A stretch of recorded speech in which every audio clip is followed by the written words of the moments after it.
Hello and welcome back to another time-lapse video. Today I am working on Count Raccoola, which is just a funny little brainstorm I had like a couple of days ago. And I thought, okay, what happens if I don't work on a mouse this time, but instead I take a raccoon and just do something weird with it. This is also the first tryout with my new Vallejo brushes, which are incredible, by the way. I will talk a little bit more about those further on in the video. So be sure to stick around and let me know your thoughts in the comments down below. If you haven't subscribed to the channel yet, please do, because I will be posting a lot more of these kind of art time lapses. So if you're interested, have a look, and welcome back to another Butcher Shop.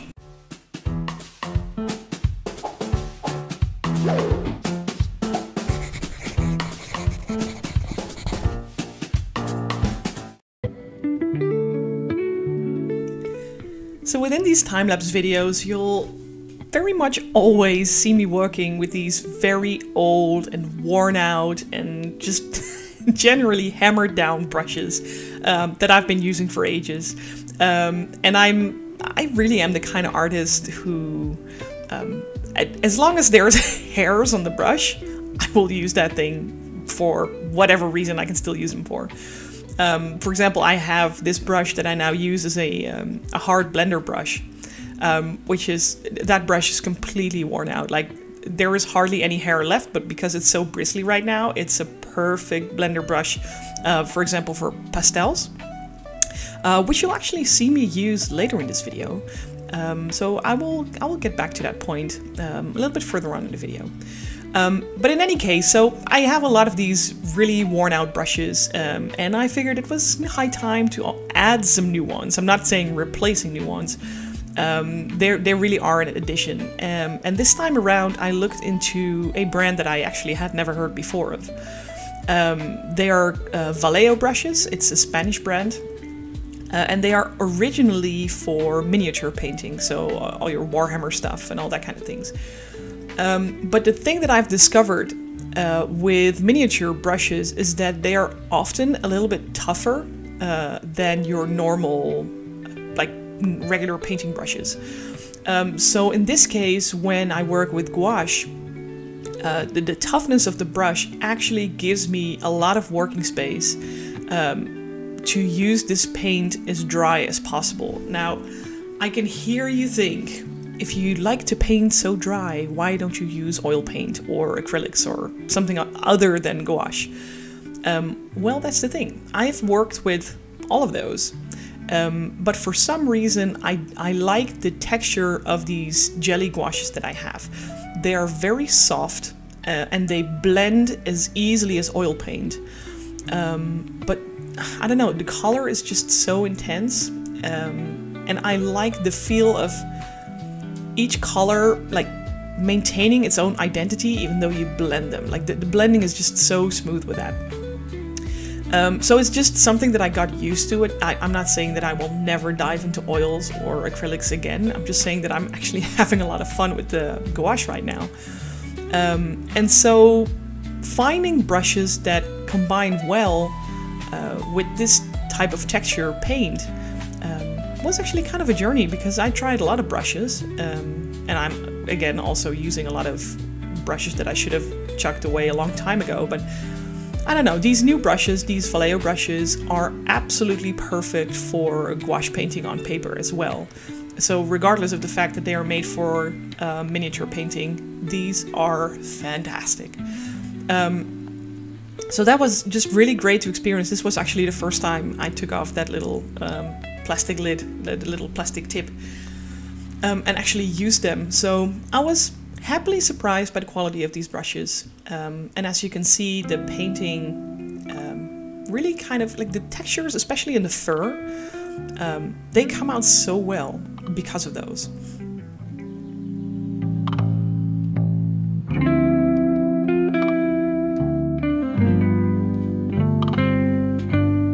Speaking of fur, I'm about to have a really hypocrite moment because some of you who have been around my channel for a while, for longer than just today's video, You all know how much I absolutely hate doing fur digitally.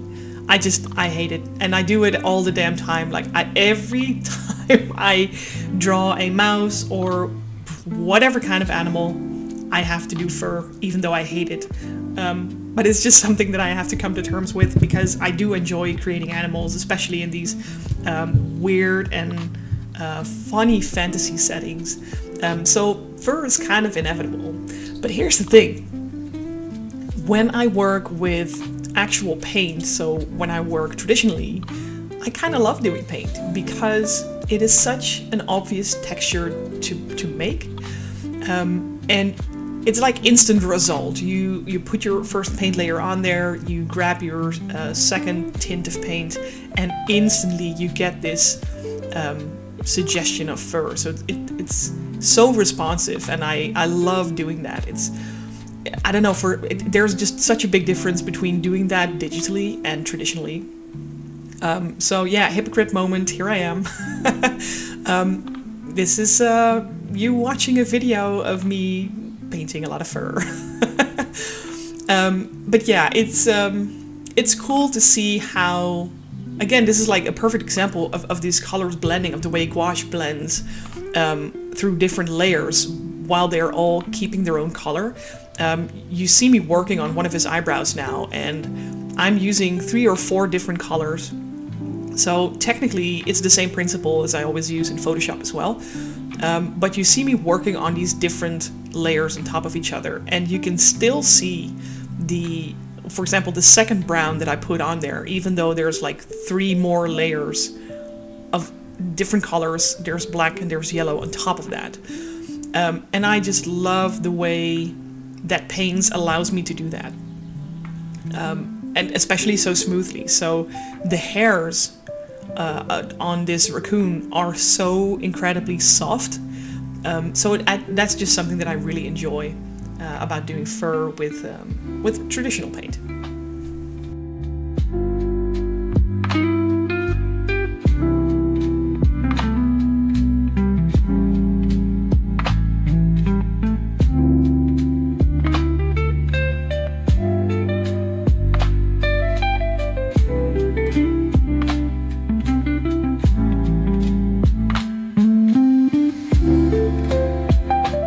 The idea for this raccoon had been stuck in my head for quite a while, actually. Dare I say a couple of months. It's been very, very busy. For those of you who are subscribed to my Patreon, they have seen a couple of videos already where I talk about what is happening behind the scenes, because oh boy, it is a lot. For example, some of you may know that early in May 2025, my dark fantasy romance novel launched. And it very quickly got picked up by a Dutch publishing house, which opted for the translation rights. So while I try to find time to work on just paintings and, you know, just drawing and illustrating and all that kind of stuff, I am also neck deep in translation work for the book, which was also requested to be illustrated. So I have about 25 illustrations to make for that book. I also still have a couple of open commissions that I'm trying to wrap up, so that, you know, just to free up a little bit more space or time, actually. There's a lot of things cooking. I'm also working with a very cool actor, by the way, for the audiobook of Bonds of Blood and Silver. I'm not going to give any spoilers about that just quite yet, but keep an eye on my socials, because I will be announcing which actor will be narrating the book. And all I'm going to say is you may know him from games like Halo or Destiny 2 or Guild Wars 2. So yeah, I'm having an incredible time working on that as well. But when you hear this, you can probably understand that I just don't have as much time as I used to work on like freehand paintings, freestyle paintings. So yeah, this raccoon was kind of in the waiting line for for quite a while. But I just saw him and I needed to get him out there.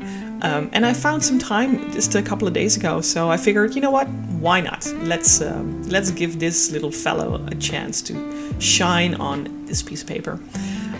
He was partly inspired by, of course, your classical Dracula with the red eyes and the vampire fangs.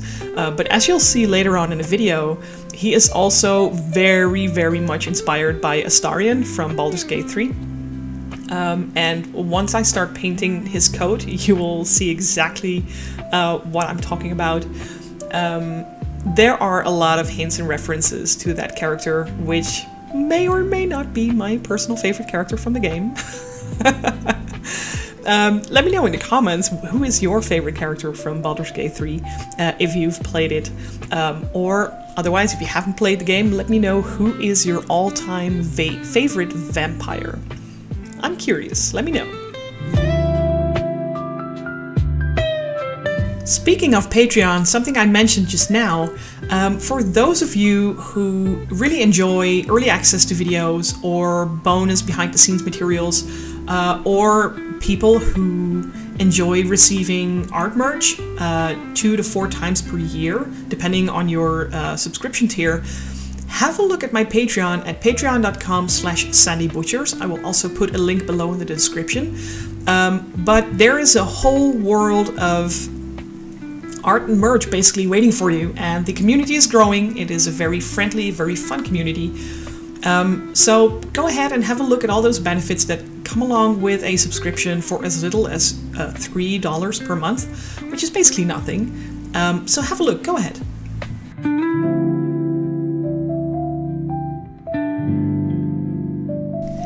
Now, I'm not particularly well known to blend different types of media into one piece of art. I know there are a lot of artists out there who do, and they are absolutely phenomenal in it. It's just a rare thing for me to do. Usually when I pick up one medium, whether it's paint or digital or just whatever, I only kind of stick to one thing. But you can definitely see, especially here in the video right now, that there are exceptions to the rule. Sometimes, and I believe one of the other instances where this happened was the Tequila Sunrise piece, but sometimes I grab a piece of soft pastels to enhance like the smooth shadows in background, so to create a little bit more contrast between the object and the background. I use a black piece of pastel and sort of blend that. Now, let's go back all the way to the beginning of this video where I explained to you how I keep my battered and bruised brushes for different purposes. So working with these pastels, that's where I actually use one of the most hammered down brushes that I have. It's very short and very bristly, and it really allows to pick up the pastel grains that basically break off once you start coloring. And it kind of rubs them into the texture of this watercolor paper. So as a result, you can see, if you look very carefully around his head, you see this very nicely, smoothly faded black sort of aura. And that's all the result of pastel and a hammered down brush. So your free tip for today is keep those worn out brushes, because they are still useful, even though you may not use them for your fine detailing work anymore. They have a purpose. There is a purpose in life for everything, even hammered down brushes. So yeah, this is one of the rare moments where I blend 2 forms of media, 2 types of different mediums. And it just happens. Like, I only do it when I really feel it's necessary, or to be honest, sometimes I'm just a little bit insecure about how my paint will react when I do that type of effect with paint. So yeah, it's cheating in a way, because the pastels are just easier to blend than paint. That's just how it is. So yeah, it's a bit of a shortcut, but don't tell anyone, I guess.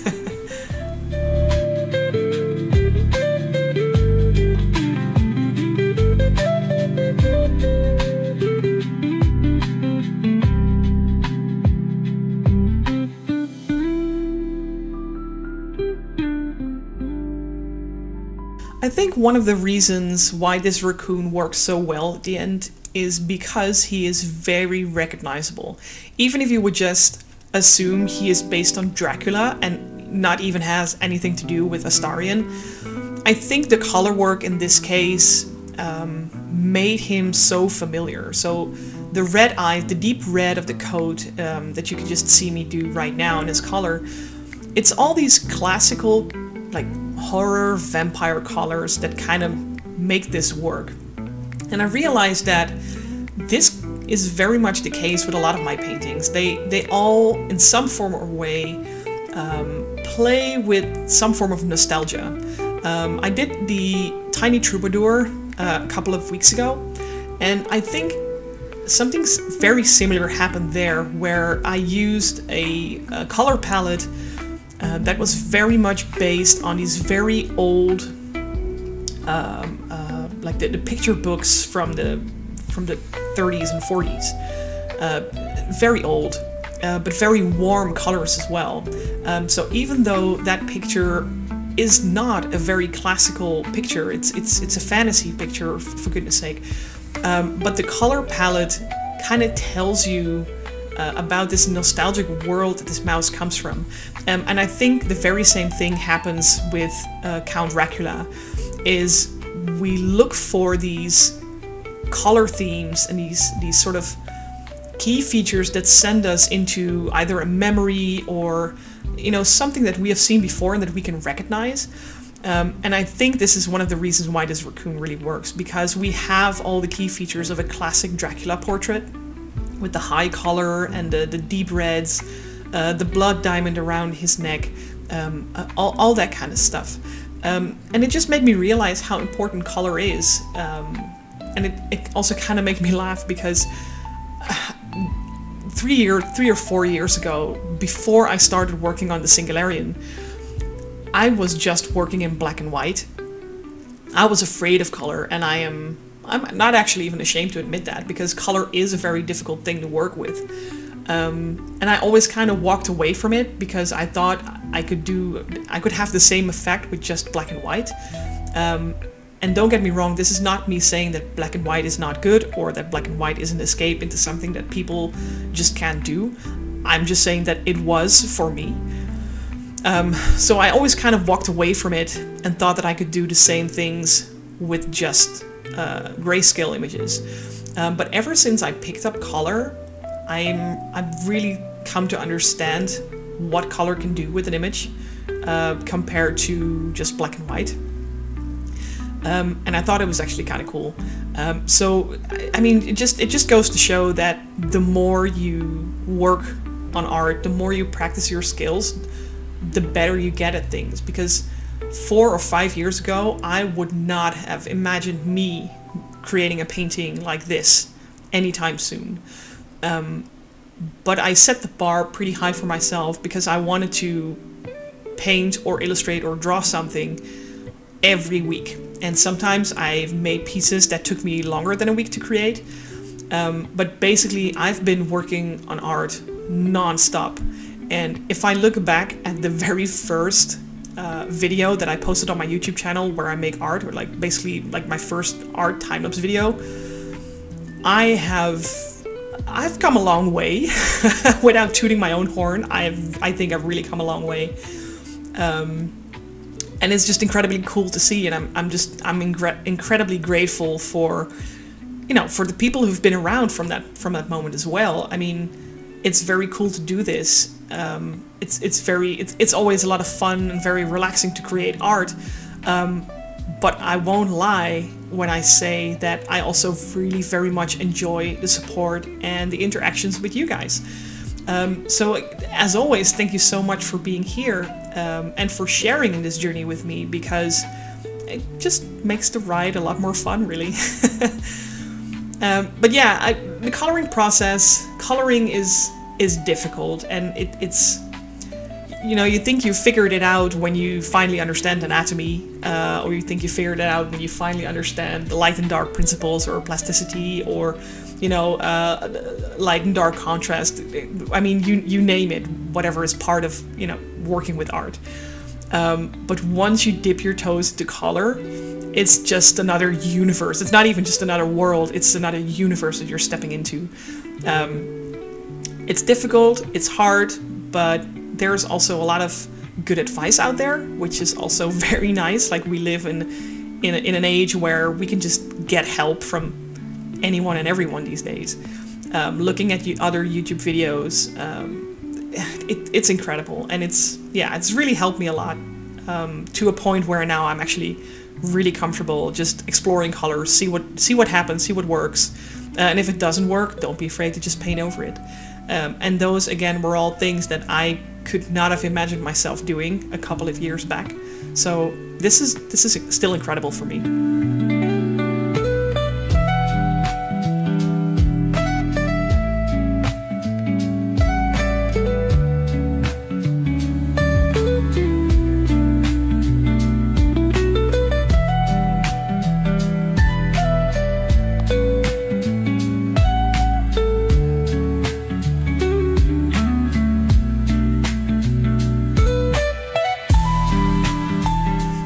At this point, it should be pretty clear how his coat was inspired by Astarion. It has a pretty similar color palette, even though it's different in a couple of very fundamental ways. But again, just referring back to what I said like a moment ago, there is this point of recognition, really. Sometimes all you need to see something is the suggestion of something. And that's very much something that I played with this particular painting. I wanted him to remind us of Dracula. At the same time, I wanted to sort of hint at one of my favorite characters from Baldur's Gate 3. And I think just purely through the color palette, that pretty much is what's happening here. But yeah, so the painting is almost done at this point. Just need a little bit more work on his sleeve. And I'm kind of curious because I know I really enjoy the moment at the end where you peel off the tape, the washi tape, and you know, you get these perfect straight lines where it's so clean. But I'm curious what your favorite part of these type of time-lapse videos are. Do you enjoy the first 5 minutes where you can actually see something happening, like where basically the reward of watching is the biggest, is the greatest? Or do you enjoy the final result? Like, how are you watching these videos? What are you mostly interested in? Because I'm trying to sort of find out what you guys enjoy the most, because, you know, once I know that, I can obviously tailor my videos a little bit more into your preferences. So please do leave a comment down below this video and let me know which part of the painting process you enjoy the most. In any case, thank you so much for watching. I'm really happy to share my work with all of you guys. So thanks so much for your patience and for coming back to my channel, hopefully. Again, if you haven't yet, please feel free to subscribe to the channel. I know there's about 300 videos right now of time-lapse art that I made over the last couple of years. So yeah, there's more where that came from. Thanks again, and I hope to see you in the next one. Bye-bye.